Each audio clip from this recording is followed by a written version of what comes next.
we have looked at, so this is some project enhance IoT security through zero trust architecture implementation. So what we have done here is we have implemented a novel model to secure the IoT devices by incorporating the zero trust architecture.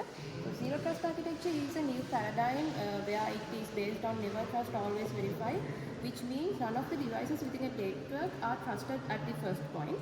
They are subject to some security evaluations, and after checking their security status, they give a trust value, and consider that trust value only the access is granted to the network. So we have implemented this our testbed environment, and this is our Raspberry Pi router which acts as the access point for these IoT devices. And these are some real IoT devices, and these are Raspberry Pi Zero boards which we have configured as IoT devices. So why we have used these boards is because we, in order to see the performance of our model, we need to change some configurations of these devices, but these real devices do not allow us to do that. So that we use these Raspberry Pi boards, and so we have already connected these two Raspberry Pi boards into our router. So this is the radar view where it displays all the devices connected to this router, and as you can see there are two devices connected. And so this is the radar view, and this is the dashboard of this system where it displays all the connected active devices, the restricted devices, and the unmonitored devices. And as you can see, there are two columns that for the two devices that I have already connected. So these are the trust score that we gain to these each attribute, and so these two are the devices which has connected. So this Raspberry Pi 03 device is its SSH port is closed, so that ease of access trust value is 1. That means it is trusted. That means there is no vulnerability. But in this Pi 2 board, we have configured that as weak passwords, and we have opened the SSH port, so that their ease of access value is 0.45, which is a reduced one. This is the Raspberry Pi 3B board where we connect in the real time to see the update of this radar beam. So why we use that Raspberry Pi 3B boards at IoT devices to demonstrate all the test cases that we need to do, and to configure everything and to make connections, we need to log into that board using SSH connection through our laptop. And so shortly this device should be visible in this radar, and so that is trusted at the first point. That is why it comes inside this red line. And so as you can see, this value is also updating all the trust values of each attribute.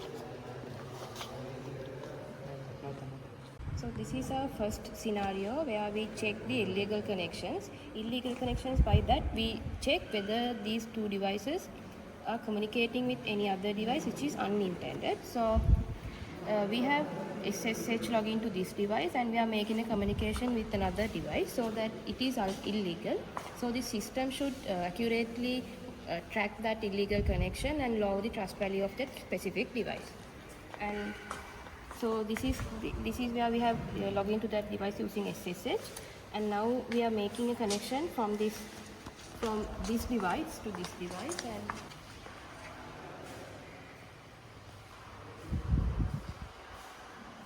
so in this dashboard, an alert should be displayed saying that there is an illegal connection. So as you can see, the alert is displayed that it says that these two devices are having an illegal connection.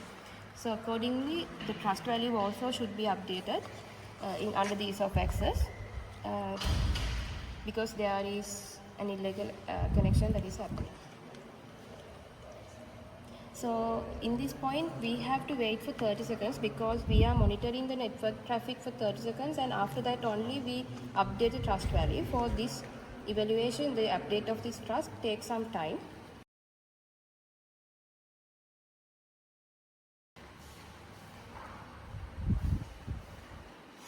Okay, so as you can see, the trust value is now updated from 0.78 to 0.71. So now we'll check the case where we are making a connection between two illegal devices. So here from the, so these are the two illegal connections, and the system should accurately track that connection and give the alert. So here using the same device, we ping to another device.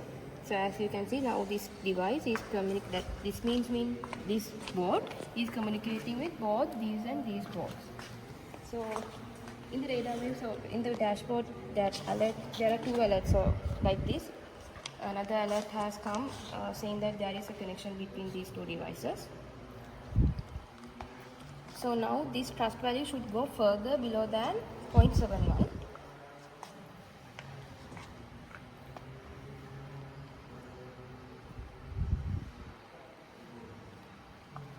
Here also we need to wait for some time for the re-evaluation to take place.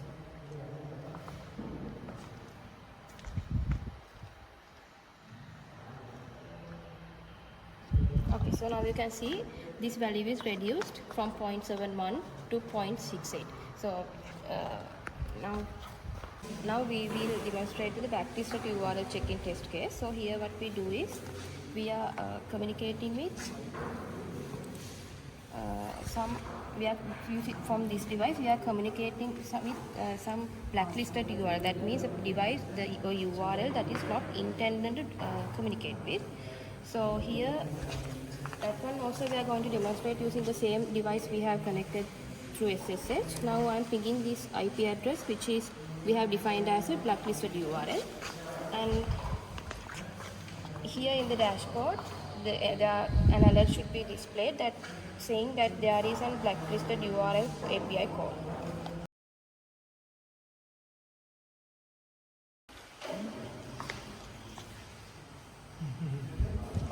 Now the alert has come saying that this device is communicating with one blacklisted IP, and the trust value also should updated in here cyber risk under cyber risk attribute, because now there is an illegal connection between this device and one of the blacklisted URL. So as you can see now the trust value is reduced to 0.37, and now let's see the test case where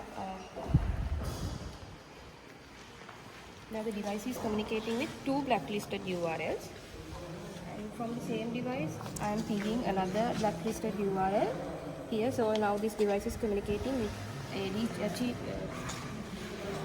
URL. So another alert should be displayed mentioning that communication. So as you can see in the radar view also, because the trust value reduced for some amount, that device is going further nearer to the red area, that means the restricted area.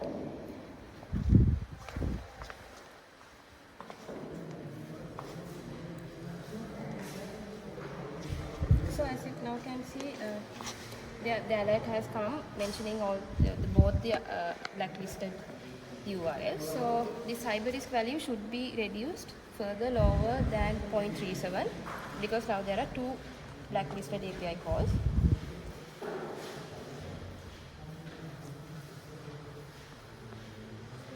Okay, so now you can see the trust value is reduced to 0.14, and now we'll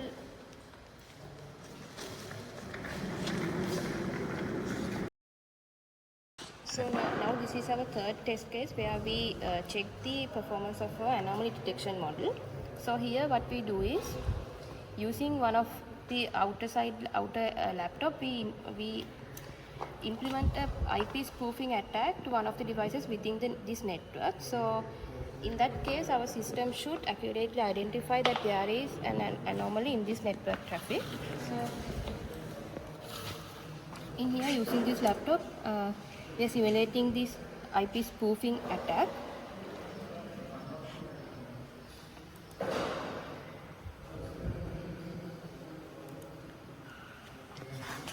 So accordingly, in this radar view, now this device should go outside of this restricted area. because here when the trust score reduces further lower than the threshold value, the access of this device is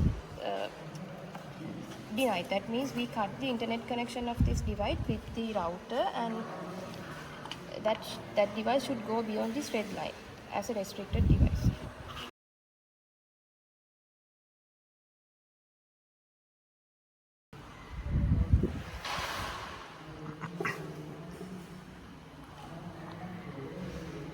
So now you can see that value is decreasing gradually, so that it is going towards the restricted area to nearer to the red line, and after the access is controlled, that should go beyond that red line.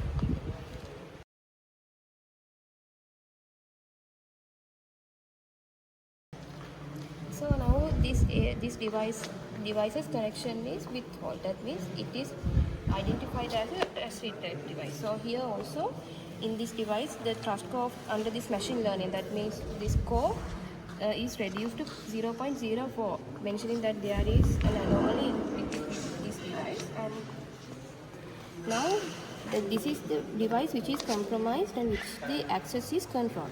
So if we check, now the device's connection is cut. That means this device is not being able to communicate with the internet. So now I am stopping this attack. Now I am stopping this attack from my local laptop, and we'll check what happens to the status of this the untrusted device. So in the re-evaluation time, as currently in the real time there is no attack, so the attack has stopped.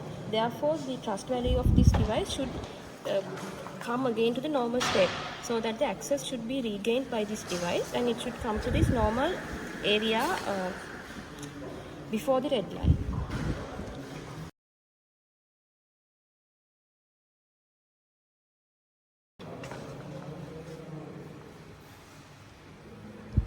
So now you can see that gradually this score is lowering. So here it takes some time for these devices to come with for the normal segment, normal area.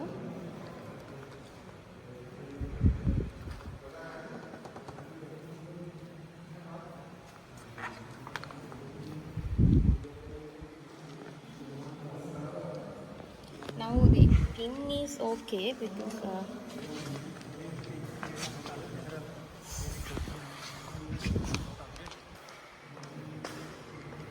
okay, so now you can see the access is regained by this device, and it has come to the trusted area. And in here also that device has again taken the access for the network, and the pinging is successful.